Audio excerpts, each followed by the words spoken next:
दोस्तों, महाभारत एक प्रसिद्ध हिंदू धर्म ग्रंथ है। महाभारत मूलतः पांडव और कौरवों की जीवन गाथा का वर्णन करती है।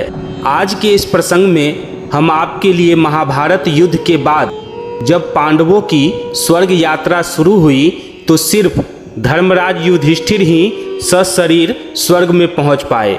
बाकी के चारों भाई भीम, नकुल, सहदेव और अर्जुन, द्रौपदी स्वर्ग यात्रा के दरमियान रास्ते में ही उनकी मृत्यु हो गई। इन चारों भाई और द्रौपदी ने क्या पाप किए थे जिसके कारण स्वर्ग में नहीं पहुंच पाए? आइए जानते हैं आज के इस प्रसंग में। कुरुक्षेत्र युद्ध के बाद 36 साल तक पांडवों ने राजपाट संभाला, लेकिन यदुवंशियों के नाश और श्री कृष्ण की मृत्यु की बात जानकर द्रौपदी सहित पांडवों ने सहशरीर स्वर्ग की यात्रा पर जाने का निर्णय लिया। युधिष्ठिर ने वैश्यापुत्र युयुत्सु को बुलाकर संपूर्ण राज्य की देखभाल का भार सौंप दिया और अभिमन्यु के पुत्र राजा परीक्षित का राज्याभिषेक करके पांडवों ने उसे हस्तिनापुर का राजा बना दिया। कहा जाता है कि स्वर्ग की यात्रा तो मृत्यु के बाद ही संभव है, लेकिन भारत में एक ऐसा स्थान है जो स्वर्ग की ओर ले जाता है। मान्यता है कि द्वापर युग में इसी स्थान से पांडवों और द्रौपदी ने राजपाट त्यागने के बाद सशरीर स्वर्ग की यात्रा शुरू की थी। हालांकि इस यात्रा में सिर्फ धर्मराज युधिष्ठिर ही सफल हो पाए थे। उनके अन्य भाइयों व द्रौपदी ने रास्ते में ही दम तोड़ दिया था, लेकिन धर्मराज युधिष्ठिर का अंत तक एक कुत्ता ने साथ दिया था। उसके बाद युधिष्ठिर और कुत्ता ने ही पुष्पक विमान में सशरीर स्वर्ग की ओर प्रस्थान किया था। ये स्थान उत्तराखंड में बद्रीनाथ धाम के पास मौजूद है और इसे स्वर्ग रोहिणी के नाम से जाना जाता है।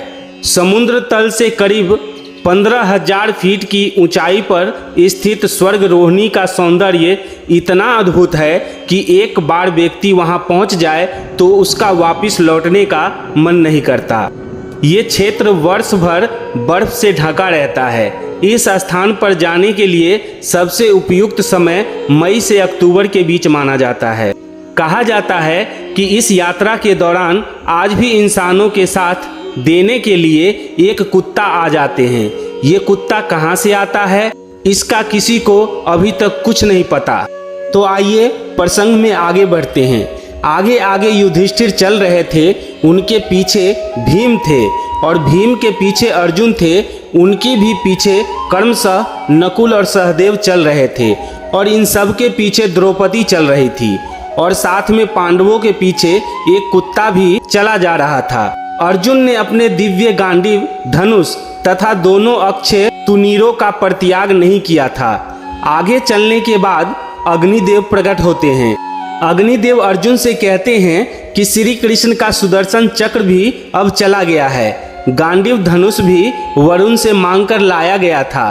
अब इन्हें वरुण देव को वापिस कर देना चाहिए। यह सुनकर अर्जुन ने धनुष और अक्षय तरकस पानी में फेंक दिए और इसके बाद धनुष और तरकस वरुण देव के पास सुरक्षित पहुंच गए। आगे चलते चलते पांडवों ने महापर्वत हिमालय का दर्शन किया। उसे भी लांघकर जब वो आगे बढ़े तब उन्हें मेरु का दर्शन किया। सब पांडव योग धर्मों में स्थित हो बड़ी शीघ्रता से चल रहे थे। उनमें से द्रौपदी का मन योग से विचलित हो गया, अतः वह लड़खड़ा कर पृथ्वी पर गिर पड़ी। भीमसेन ने महाराज युधिष्ठिर से पूछा, राजकुमारी द्रौपदी ने कभी कोई पाप नहीं किया, फिर बताइए कौन सा कारण है जिससे वह नीचे गिर गई? युधिष्ठिर कहते हैं, द्रौपदी के 5 पति थे, लेकिन उसके मन में सदैव अर्जुन के प्रति विशेष पक्षपात था। यह उसी का फल भोग रही है। ऐसा कहकर उसकी ओर देखे बिना ही बुद्धिमान धर्मात्मा युधिष्ठिर मन को एकाग्र करके आगे बढ़ गए। द्रौपदी के मृत्यु के बाद थोड़ी देर में ही विद्वान सहदेव भी धरती पर गिर पड़े। उन्हें भी गिरा देख भीमसेन ने पूछा, जो सदा हम लोगों की सेवा किया करता था और जिसमें अहंकार का नाम भी नहीं था, यह सहदेव किस दोष के कारण धाराशाही हुआ?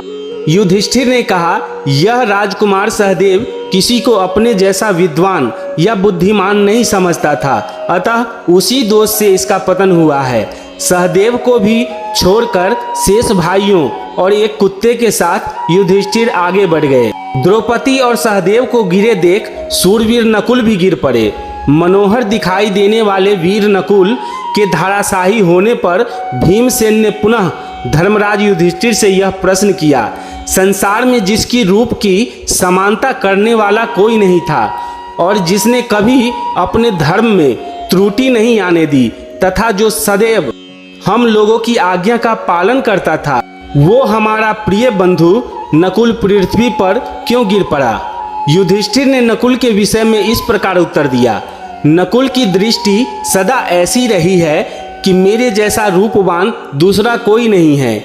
इसके मन में यही बात हमेशा बैठी रहती थी कि एकमात्र मैं ही सबसे अधिक रूपवान हूँ, इसलिए नकुल नीचे गिरा है।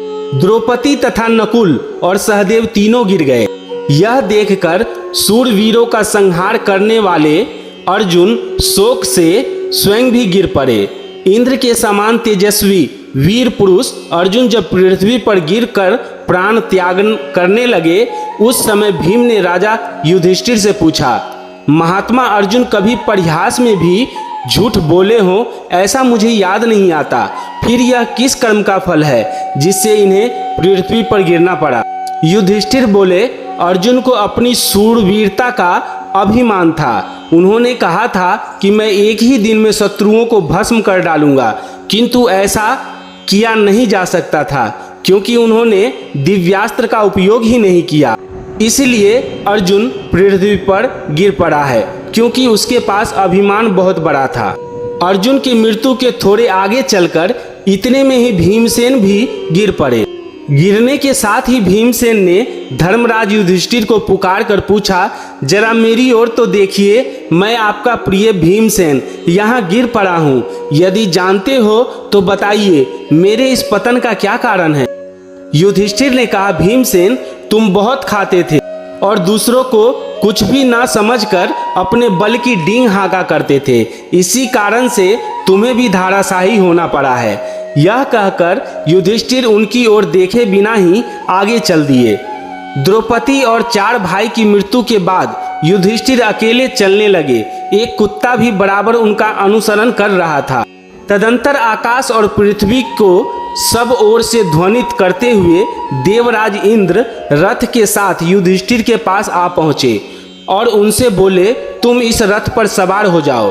युधिष्ठिर बोले, मेरे भाई मार्ग में गिर पड़े हैं, वो भी मेरे साथ चले, इसकी व्यवस्था कीजिए, क्योंकि मैं भाइयों के बिना स्वर्ग नहीं जाना चाहता। राजकुमारी द्रौपदी भी हम लोगों के साथ चलें, इसकी अनुमति दीजिए। इंद्रदेव ने कहा, तुम्हारे सभी भाई तुमसे पहले ही स्वर्ग में पहुंच गए हैं, उनके साथ द्रौपदी भी है।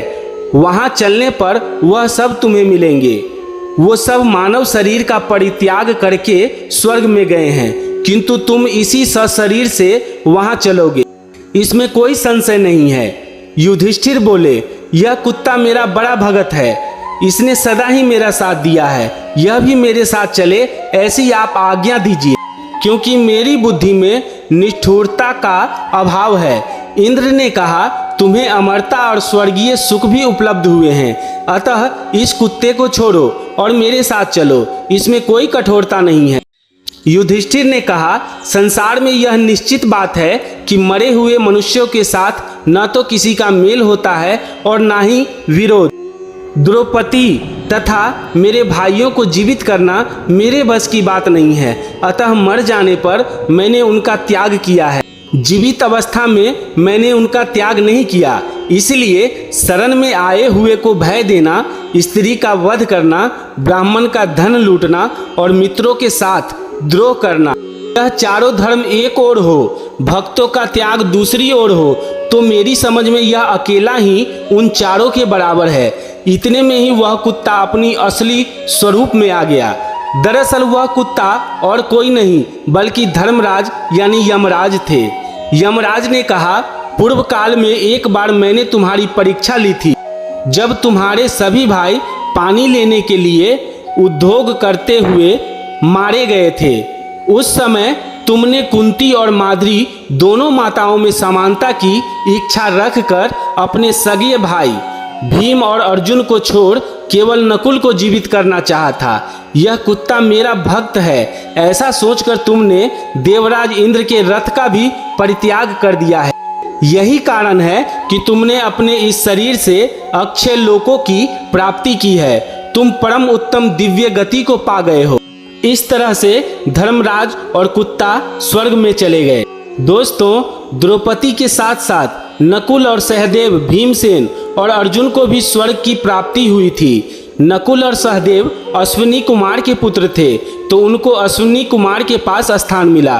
भीमसेन वायु पुत्र थे, तो उन्हें मारुता के साथ स्थान मिला। और युधिष्ठिर चूंकि धर्मराज के पुत्र होने के कारण यमराज में लीन हो गए। अर्जुन जो श्री विष्णु के अंश थे, वो श्री कृष्ण के साथ वैकुंठ धाम में चले गए। दोस्तों, यह संवाद आपको कैसा लगा कमेंट में जरूर बताएं और हमारे चैनल को सब्सक्राइब जरूर करें। धन्यवाद।